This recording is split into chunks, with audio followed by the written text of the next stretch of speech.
नई नवेली दुल्हन सिंपी बार बार अपनी सासू माँ सावित्री जी पर आरोप लगाए जा रही थी और उसका सुधीर बार बार उसको अपनी हद में रहकर बोलने की बात कह रहा था। सिंपी थी कि चुप होने का नाम ही नहीं ले रही थी। जितनी बार सुधीर उसको अपनी माँ के विरुद्ध बोलने से मना कर रहा था, उतनी ही बार वह और भी तेजी से चीख चीख कर कह रही थी कि तुम्हारी माँ ने मेरी सोने की अंगूठी चुराई है। मैंने अंगूठी टेबल पर ही रखी थी। जब तुम्हारे और मेरे अलावा कोई और इस कमरे में आया ही नहीं तो अंगूठी आखिर जाएगी कहाँ? हो ना हो माँ जी ने ही उठाई है, वो बता नहीं रही है। अब बात सुधीर की बर्दाश्त के बाहर हो गई तो उसने सिंपी के गाल पर एक जोरदार तमाचा दे मारा। सिंपी का सिर झंझना उठा, आंखों से आंसू झरझरा कर बह उठे। एक मिनट के लिए उसे कुछ समझ में नहीं आया। ऐसे कैसे हो सकता है? इन्होंने मेरी ऊपर हाथ उठाए हैं। अब मैं एक पल भी इस घर में नहीं रहूंगी। आपको अपनी माँ और मुझ में से किसी एक को चुनना होगा, समझे आप? अभी 4 महीने पहले ही तो दोनों की शादी हुई थी। दोनों में प्यार भी बहुत था, मगर आज माँ को लेकर सुधीर ने उस पर हाथ उठा दिया था। सिंपी से तमाचा सहन नहीं हुआ। वह अपने अपमान से तिलमिला उठी। सुधीर से बोली, मेरा इस घर में अगर इतना ही सम्मान है कि सच बोलने पर तमाचा खाना है और तुम्हारी माँ तुम्हारे लिए इतनी ही अहमियत रखती है, तो मैं घर छोड़कर जा रही हूँ। तुम अपनी माँ के साथ ही खुश रहो, समझे आप? सुधीर ने तमाचा मारने के बाद बहुत ज्यादा पछतावा महसूस किया, किंतु माँ के लिए सिंपी के गलत आरोप पर उसने अपने किए को मन ही मन में सही मानकर चुप रहना ही उचित समझा। थोड़ी देर में ही सिंपी अपना सामान बांधकर जब घर से जाने लगी तो सासू माँ से मिले प्यार दुलार और अपने पति से अब तक मिले प्यार की भी उसे याद आ गई। अचानक ही उसने जाते जाते सुधीर से पूछा, मैं जो कुछ भी बोल रही थी, सोच समझकर बोल रही थी। तुमने बिना मेरी बात का उत्तर दिए ही हाथ उठाकर मुझे चुप कराना चाहा, क्योंकि तुम्हारे पास मेरी बात का जवाब नहीं था।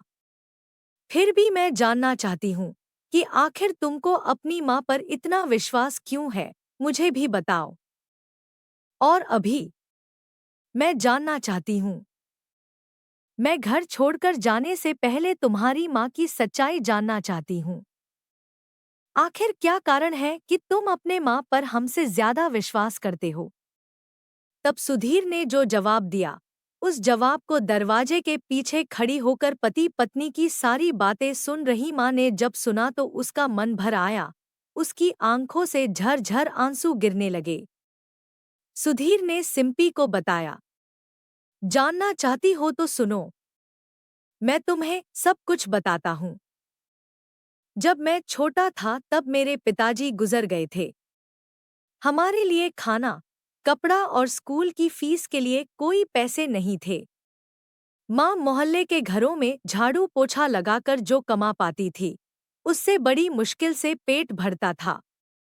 फिर भी माँ ने मेरे लिए सारी व्यवस्था की। किसी चीज की कमी का महसूस होने नहीं दिया। मैंने जो भी मांगा माँ ने पूरी की।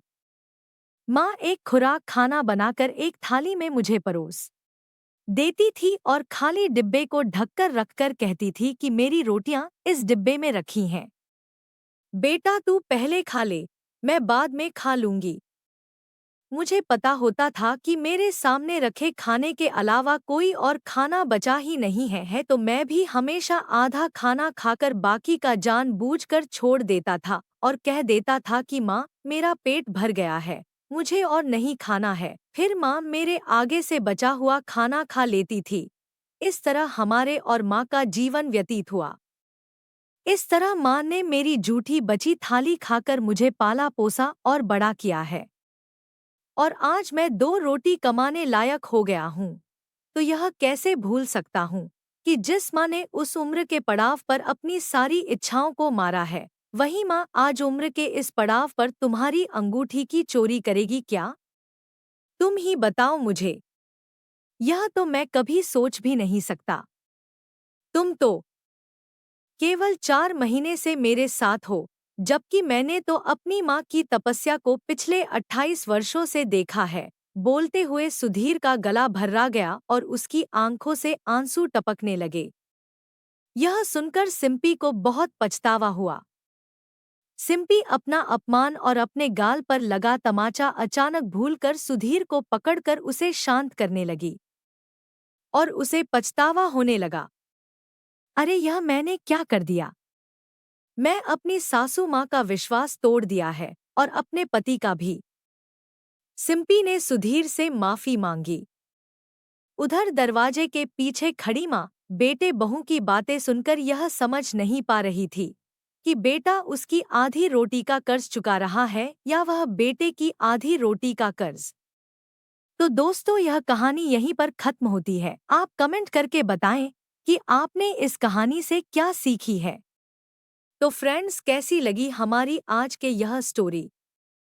वीडियो अगर अच्छी लगी हो तो लाइक एंड सब्सक्राइब जरूर करें।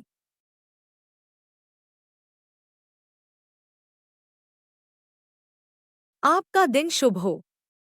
धन्यवाद।